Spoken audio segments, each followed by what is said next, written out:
자, 먼저 시간에 이어서 사람이 태어나는 그 과정에 관해서 얘기를 나누는데 가장 심각하게 생각하는 것은 창조의 섭리가 뭔가 하는 것이 일반 세상적으로는 진화론이고 소위 기독교적으로는 창조론이라고 그래요. 진화론이라고 하는 것은 소위 말하면 단편적으로 얘기한다면 원숭이가 변하여 사람이 된다라고 하는 얘기인데 그거는 부적합한 얘기라고 볼 수밖에 없는 게 그러면 수억 년이 지나갔는데 지금도 원숭이가 사람이 자꾸 진화돼서 나타나줘야 그게 말이 신빙성이 있는 거예요. 그러나 그렇게 되지 못하고 있다고 하는 얘기는 역시 소위 말하면 다르다고 하는 거. 그래서 사람이 원숭이와 이걸 생명의 근원이 같으려고 그러면 서로가 피차에 수혈을 했을 때 살아야 돼. 사람이 피가 모자랄 때는 원숭이의 혈액형을 맞는 피를 뽑아다가 우리 사람 속에 넣었을 때 사람이 살 수 있어야 되는데 그런 사례도 없고 그런 역사가 없어요. 결국은 그거는 본질적으로 다르다고 하는 문제를 우리에게 가르쳐준 증빙된 자료다 이 말이야. 근데 여기에 이제 가장 심각하게 생각해야 될 부분은 지금 아담이라고 하는 사람을 잠들게 했다가 거기서 갈빗대 하나를 취하여 여자를 만들었다고 하는데 여기 깊이 잠든 게 그럼 뭐냐 하는 문제예요. 깊이 잠든 게 다른 게 아니에요. 깊이 잠들었다고 하는 얘기는 사람이 계산할 수 있는 연대적 계산법에 의해서는 항정이 없이 오랜 시간을 그렇게 표현한 거예요.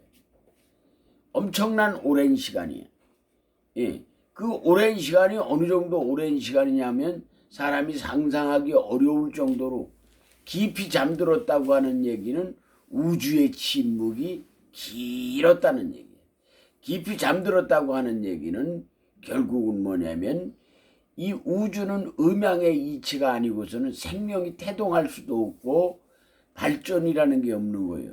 기류의 변화라고 하는 것은 음양의 이치가 조화를 이룰 때 새로운 역사의 창조가 시작하는 거예요.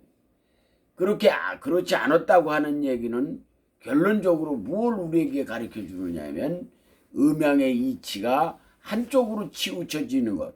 소위 말하면 음이 깊었다고 하는 얘기. 소위 말하면 밤이 깊었다고 하는 얘기는 깊이 잠들게 했다는 얘기는 우주의 침묵은 사람이 상상할 수 없는 긴 역사가 있었다. 그렇게 볼 수밖에 없어요. 그래서 깊이 잠들게 했는데 바로 하와를 만든 게 아니라 뭘 만들어? 하와를 만든 것이 아니라 무엇을 만들었냐면 들짐승을 먼저 만들어. 왜 사람을 먼저 안 만들고 들짐승을 먼저 만들었겠는가 하는 부분이야.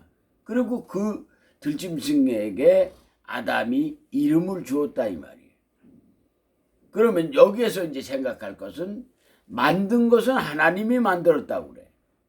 근데 이름을 준 것은 누가 줬냐면 아담이 주었다고 그래. 우리가 나영이를 우리 셋째가 낳죠? 그것이 또 나영이의 이름을 준 사람이 따로 있듯이 이게 뭐냐면 이름을 준 사람이 따로 있는데 여기서부터 뭐냐면 이분법적 대상적 관계를 표현적으로 그렇게 했다 이 말이에요. 여기서 우리가 깊이 생각할 부분이 있어. 그러니까 여기서 무엇을 우리가 창조의 깊은 의미를 내리느냐 하면은 사람은 지은이가 원래 뭐냐면 이름도 짓는데 거기에 뭐냐면 아담에게 모든 창조를 만드시는 하나님이지만은 모든 유인권을 아담에게 주었다고 하는 거예요. 하나님이 모든 유임을 아담에게 했는데 아담이 종국에 가서는 그것을 상실해서 그 아담의 쥐를 잃어먹었는데 다시 예수님께서 그걸 구속사라고 하는 새로운 회복의 단계를 예수님이 밟느라고 인류의 엄청난 고난과 순환의 격돌이 있었다 이 말이야. 먼저 시간에 얘기했듯이 우리 민족도 이 시대의 새로운 세계를 질서를 편성해 가는데 지대한 역할을 할 수 있는 대한민국 민족을 들어쓰기 위하여 수렁으로 자꾸 끌고 들어간단 말이에요. 암흑의 세계로. 그래서 대나무에 매듭을 지어야 높이 올라가는 것처럼 지금 매듭을 짓는 시기에 살기 때문에 한 지도자는 뭐냐면 필리핀이나 태국이나 옛날에 모든 나라가 우리나라보다 잘 살았어. 어느 정도 잘 살았냐면 체육관 하나 질 경제적 능력이 안 돼서 결국은 필리핀에서 우리나라 장충 체육관을 지어줄 만큼 그렇게 어려운 시기가 있었단 말이에요. 어느 정도 어려웠느냐면 옛날에 우리 어렸을 때는 이 예를 반 학생이 우리는 이제 6.25가 껴가지고 반 학생이 20 몇 명밖에 안 됐어요. 우리 바로 우회하고 우리하고는 그렇게 20명 뭐 24명 이렇게 공부를 했는데 그 우회 아래는 많았어. 그때는 어느 정도 사람이 했냐면 예를 들어서 30명이라고 하면 15명은 밥을 싸가지고 오는데 15명은 밥을 싸가지고 오지 못했던 그러한 시절이 있었다. 그러면 그걸 어떻게 했느냐? 옥수수 가루를 지금으로 말하면 그게 사료야, 사료. 예? 사료를 저 곡식 먹는 사료를 미국서 들여다가 그걸 어떻게 큰 학교에서 도나무깡을 갖다가 깨끗이 닦아가지고 도나무깡에다가 그 옥수수죽과 물을 넣어가지고 거기다 푹푹 장작을 집혀가지고 선생들이 그거를 소사 선생하고 같이 그걸 끓여. 그래가지고 점심을 못 사가지고 온 사람들에게 그것을 옥수수죽을 한 그릇씩 이렇게 나눠줬단 말이야. 그때는 그래서 뭐를 해? 그릇을 가지고 와야 돼. 빈 그릇을. 옛날엔 그릇이 뭐 일회용 그릇 이런 게 있는 때가 아니니까 자기 집에서 밥 타먹을 그 깡통 하나 가져왔단 말이야. 예? 지금 생각하면 깡통을 가져온 놈도 있고 뭐 옛날엔 플라스틱 그릇이 없었으니까 그래가 양은 그릇 가져온 사람도 있고 뭐 별 사람이 다 있었어. 그래가지고 바가지를 가져온 사람도 있다. 그릇이 없는 사람은 바가지도 갖다가 그걸 바가지를 끓여서 그렇게 먹고 그랬단 말이야. 받아서. 그래가지고 옛날에는 거지가 깡통, 좀 고급스러운 놈은 깡통을 가지고 다녔고 고급스럽지 못한 사람은 바가지를 들고 다니면서 남의 집에 가서 밥을 한 줄씩 얻어서 그렇게 먹던 그런 시절이 있었다 이 말이야. 그러한 이 대한민국이 지금 이만큼 살게 되니까 다시 수렁으로 가는 시기를 지금 맛볼 수밖에 없는 시대에 살고 있다 이 말이야.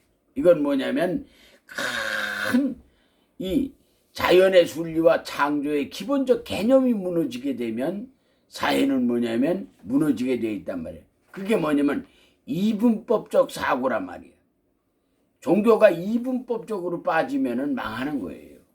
종교는 가치가 항상 절대적 가치를 추구하는 정신을 저버리면은 그거는 뭐냐면 하나님 앞에 배신 행위를 하는 거나 마찬가지인데 모든 사람들의 지금 설교는 거의 대상적 가치관을 벗어나지 못하고 너와 나라고 하는 사회성의 한 출발점에서 끝날 때까지 그와 같이 메시지를 전하고 있다고 하는 얘기는 이건 뭐냐면 새로운 질서의 문화가 편성해가는 하나의 만로의 현상이 아닌가 그렇게 생각해 본다 이 말이에요.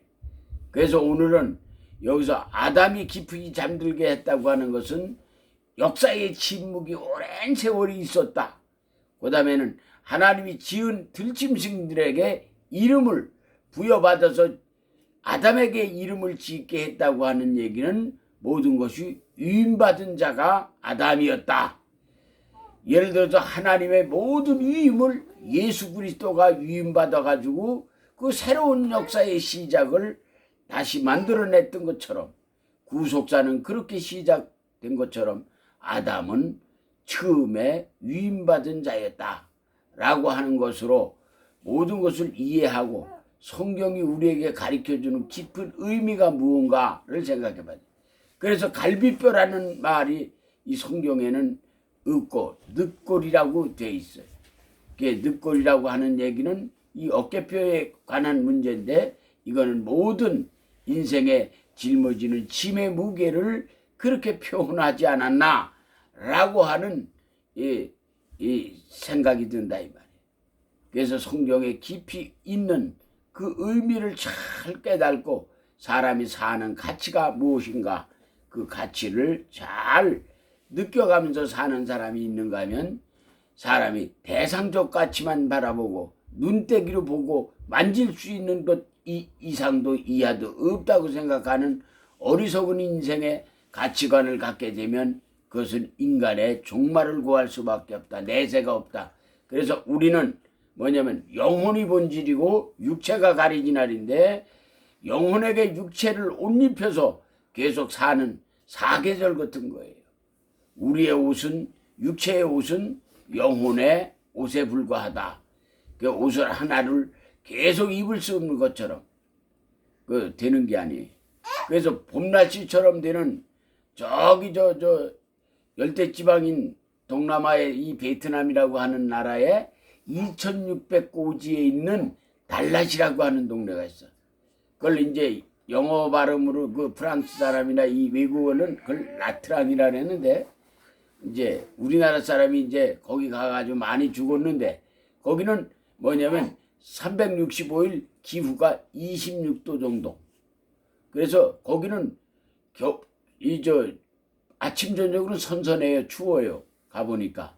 그런데 거기가 우리나라 사람이 가가지고 거기를 아주 그 굉장히 그건 휴양지에 불과했던 데를 우리나라 사람들이 가서 하우스를 지어가지고 거기다가 농작물을 해서 지금은 아주 귀한 농장. 그러니까 거기는 뭐냐면 낮에는 비닐을 걷어서 올려서 바깥 열기를 집어넣고 밤에는 그걸 내려서 열기를 보호해서 거기 아주 특작물을 뽑아내는데 이 베트남에서는 달랏 모든 식품을 알아주고 도마도도 우리나라 사람이 가서 만들어가지고 아주 그쪽 지방 사람들이 그걸 최고의 상품으로 여기는 그러한 곳으로 발전했더라 이 말이에요. 그와 마찬가지로 우리가 무언가를 잘 이해하고 한 지도자가 국가의 장래를 어떻게 책임지고 있나 하는 것을 눈여겨보면 모든 주권은 국민으로부터 나온다는 헌법 제1조 2항처럼 우리가 국민이 주체적 의식을 가지고 국가의식이 투철할 수 있는 저와 여러분이 되시길 예수님의 이름으로 축원합니다. 기도합니다. 좋으신 주님 고맙습니다. 늘 주님께 영광을 돌린다는 인생의 삶의 가치가 무엇인가를 깨우치게 하시고 하나님 안에 승리하는 삶의 가치가 일어날 수 있도록 도와주옵소서. 대한민국이 새롭게 승화할 수 있는 놀라운 은혜가 있게 하시고 하나님이 간섭하는 국가가 될 수 있도록 축복하신 줄로 믿을 때 우리 주 예수 그리스도 이름으로 감사하며 간절히 기도하옵나이다. 아멘.